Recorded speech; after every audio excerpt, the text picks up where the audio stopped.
You know, one of my favorite things about Dr. Patrice Motsepe is how he consistently challenges what we deem to be realistic within African and even South African football. I mean, it's unrealistic to believe that you can buy a Mamelodi Sundowns team and at some point say out loud that you're going to conquer Africa. And not only do that, but have a team that at some point in the future is known across the world, is branded across the world. It's unrealistic to spend that amount of money every single year building this dream of creating a juggernaut of the team. It's unrealistic to think that you can come from business, from outside of football, to then taking over CAF. It's unrealistic to believe that CAF could have a women's tournament that's actually funded. They could have rules that force teams to have women's teams. They could have expanded the amount of money that's given. They could be profitable. And I think one of the things that holds us back in Africa is we don't give ourselves leeway to live in the unrealistic, to dream in the unrealistic, to dream as if we don't have shackles and chains on us still. You know, on an episode of Three Man Press, the other podcast that I do with Lindo Pep and Football Talefang, I proposed a radical idea. I proposed taking 100 kids who are 13 years old, and I said, imagine being able to take all of the resources that we have in South Africa, money, experience, structures, facilities, all of those things, and siphoning all those things and putting them together towards a common goal of making sure that these 100 kids get every single possible advantage you could give to a team. And you aim it to a point where 2030 is where you want to win a World Cup. And, you know, the merits and the pros and cons of the idea aside, what was disappointing in some of the comments was the unrealistic nature of the things I was proposing.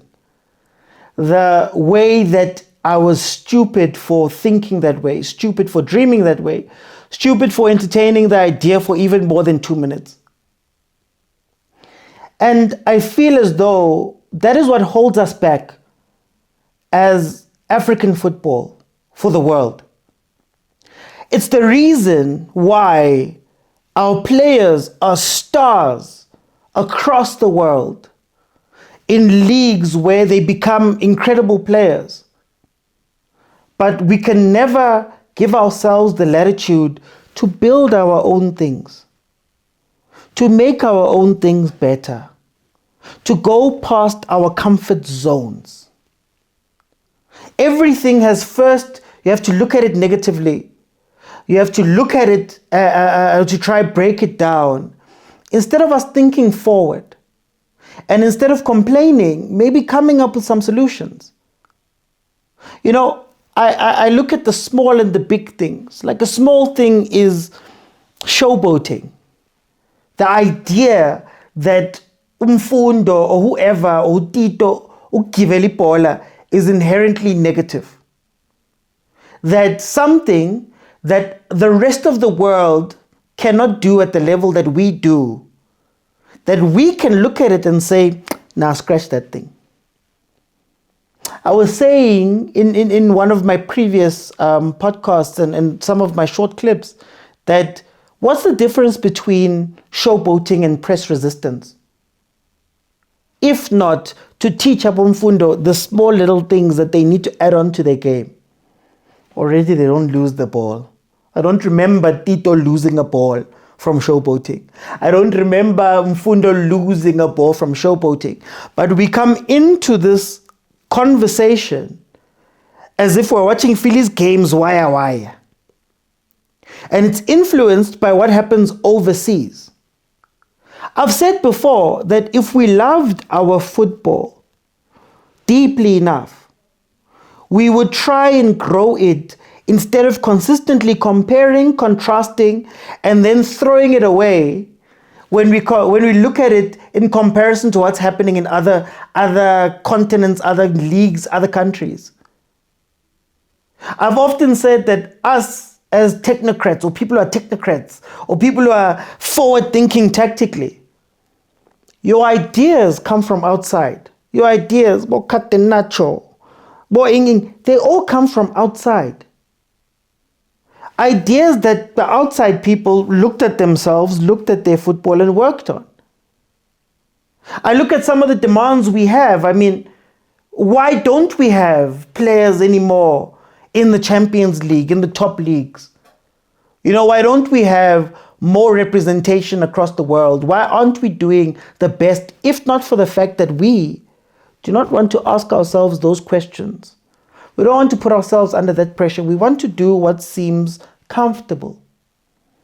It's comfortable to run our football the way it's been run up to this point. It's comfortable to keep CAF in the same space it's been. It's comfortable to not have demands of countries where they can get new stadiums, build new stadiums, bring new teams up, bring new legacy acts up. It's comfortable to have your Al-Ahlis, your Mamelodi Sundowns, your Esperances, your Wydad's be the only representatives, but one of those teams just 15, 20 years ago was not a team that you'd put up there.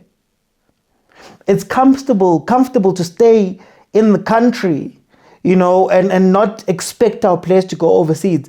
It's comfortable to watch our football not be as effective as it could be, but because we're so happy with it, we keep it. We are in a very comfortable state. And this video only exists for us to have conversations about where we can take our football and actually allow ourselves to dream.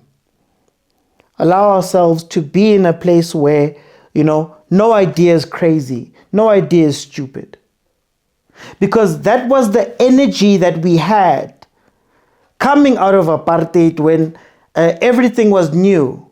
The energy we had to be something different, to go out into the world and create partnerships that put Abu Lucas Khatebe where they are. To really study and control and understand our football to the point where it can go and stand against the world, where Dr. Khumalo can go out versus a Brazil and be comfortable. Dare I say it, to be dominant. To be in a place where we're qualifying for World Cups. We are developing players. We're doing all of that. Instead of everybody wants their own money, everybody wants their own lane, everybody wants their own team, everybody wants to do their own thing isolated. I feel like that has been the thing that has ruined our football. We're no longer as together as before. We're no longer doing this for the love of football. It's for the love of the money. It's for the love of some of those things. Instead of it being, how do we move forward? And a lot of the things I know I say often criticized, and you look at it from a Chiefs perspective, and you look at it from this, and you look at it from that, and I don't know football, and I don't know this, and people say that, and all of the different things, the comments that have been said. But sometimes you need somebody to come into the game that is not tied to everything that is happening. Part of my arguments that I have about our football when it comes to the PSL, when it comes to SAFA, is that we're clinging to the people that have done this before, and we're afraid of what might happen when they leave. What is the contingency plan for when Dr. Irvin Khoza steps aside? God willing, it's not because he passes on, but he steps aside. What is the contingency plan for SAFA when Abu Jordaan eventually leave, or a revolution happens and it changes? I read an article where somebody said that you can't let Dr. Ivan go because Dr. Ivan is the reason why all of the teams are being fed right now. It's the reason why. It's the reason why all of the teams don't have to lift a finger really in order for them to get the grant, to stay in the league, to have all of those things happen. He is the reason. It's the comfort. I remember speaking to people. Obviously, Chiefs has been going through what Chiefs has been going through. And everybody keeps saying that we need a strong Chiefs to rise up. for the league to be complete. And while that would be great, but why aren't we demanding that from a Stellenbosch? Why aren't we demanding that from a Sekhukhune? Why aren't we looking at those teams and saying, it's fine, Chiefs may come around, but we need you guys to be the best that you can be. Stellenbosch is possibly the richest team in the league, owner-wise. But they find themselves rooted at number 15 because for years and years and years, they've sold their players and nothing was expected. Nobody was expected to dream. You look at a super sport who won the league 3 times in a row at some point. A super sport who were backed by a multi-choice that was a multi-billion rand company. But at no point did we expect super sport to go fight Ahly. We were comfortable selling the players, staying exactly where it is, afraid to dream of what it might look like. And unfortunately, the dreamers that created our league, the Dr. Irvins, the Dr. Kaizers, the Dr. Motsepes, nobody has been able to follow them. And even us, as fans who sit on the sidelines, can't even bring ourselves to dream of a football where we can be number 1 in the world. To dream of a football where, some of the crazy things we're saying are actually real. To dream of a football where our standard can be at a very high standard. And it's not to give ourselves these weird excuses. I find a lot of the time we tend to hide behind bigger dreams. So we don't want to do the one thing, we want to do the other thing. So for example, we don't want to do George's idea of Project 110 or 100 players that we do this. We'd much rather realistically try to up the ceiling of the 16 teams in the league. Sounds noble, doesn't it?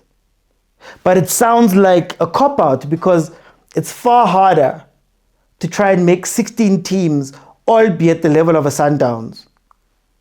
Albeit the funding, albeit all of that stuff. But it sounds nicer, more realistic. Meanwhile, it's not. It's got a lot of the government tinge of Plan 2030.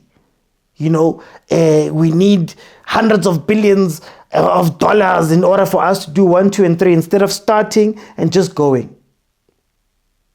And I hate to have this conversation here, but I remember having a conversation with one of my white friends. I know, we're going there. One of my white friends, and he said to me, the difference between a lot of white people and black people is that we talk a lot about the things that we want to do, but nobody's actioning and moving and breaking and fixing as you go along. There's a story of Rassie Erasmus that I always bring up, where Rassie's speaking about the Cheetahs. And he was saying that when he was coaching the Cheetahs was trash. He was trying to change the rugby, and nothing was coming right. He was in that awkward transition phase. And they needed some vibe in the stadium. I think that's what he said. And they went out and they said, okay, what's the plan that we can do right now? Not trying to change everybody's mind and let's do a plan right now. And they went to the residences and they spoke to SAB. Somebody who had a contact, they reached out to him and said, okay, can you speak to SAB to give us a consignment of beer or to give us a little bit of beer for the different Saturdays? Maybe we can start with a couple of them. And what we're going to do is go to the reses and we're going to speak to the reses and say, guys, come get free beer. Forget about the rugby. Come get free beer at the stadium. We're going to go to the army barracks for the guys who are off during the weekend. And we're going to say to them, come and come and drink some beer for free at the stadium. You might even get to watch some rugby. And they taught them some war cries. And eventually what started happening was that everybody started coming and it became a vibe, rugby aside. To the point where, for those who used to follow rugby, we know him as Disco Lights Erasmus. The stadium was full. He couldn't really coach like that. Went to the rafters. He had the lights. That's the story of Rassie Erasmus. But anyway, how easily implemented was that idea as opposed to having to come up with a marketing plan and raise billions and hopefully move like this, right? How easy could that be implemented? How easy could you teach people to love the league and love Bafana just by allowing content creators like us, for example, access to archives? Instead of having to put together productions for hundreds of millions and it's giants and it's pulse of the nation and all of that stuff. Tabi, Georgie, Mang could be sitting down and actually creating content around that very easily. Fraction of the cost, heightened impact. But we tend to want to do these huge things that almost default to impossible. These huge things that want to, I speak to Chiefs fans and they're waiting for this magical player and this magical coach and this magical funding and this magical attitude. Instead of saying, look guys, this is what we have right now. There's some incredible parts at Kaizer Chiefs, I'm using as an example, that could be just, if we could just orientate it a certain way, we could build towards that thing, biki by biki, man, steps by steps, instead of waiting for this huge thing to just drop in our laps. And I feel like that is where South African football is. And Patrice Motsepe come in and they make moves. Free to air, AFCON.